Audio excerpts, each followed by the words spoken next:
অনুশীলনী এক অনুক্রম দ্বারা অনুক্রমটি সামান্য হতে হলে এর একটি সাধারণত থাকবে। তাহলে অনুক্রমটি হলো 1/3, 2/3, 4/3, 8/3।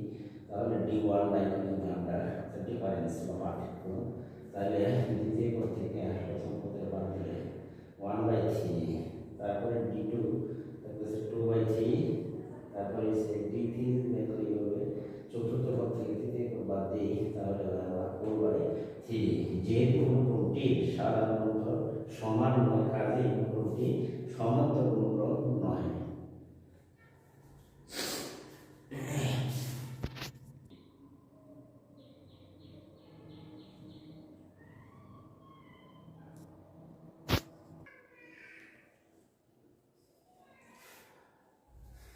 অনুশীলনী এক অনুক্রমটি সমান্তর হতে হলে একটি সাধারণ অনুপাত থাকবে।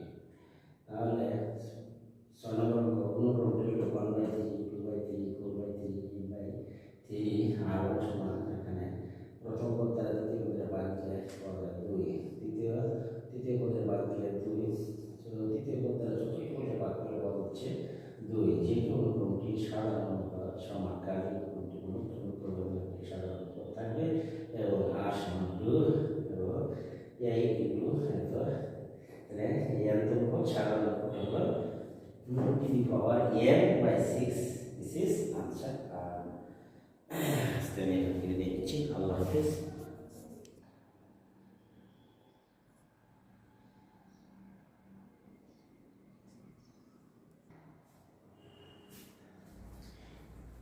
অনুশীলনী এক অনুক্রম দ্বারা অনুক্রমটি ফিবোনাচ্চি হতে হলে এর একটি পূর্ববর্তী যে কোনো দুইটি পদের যোগফলের সমান হবে।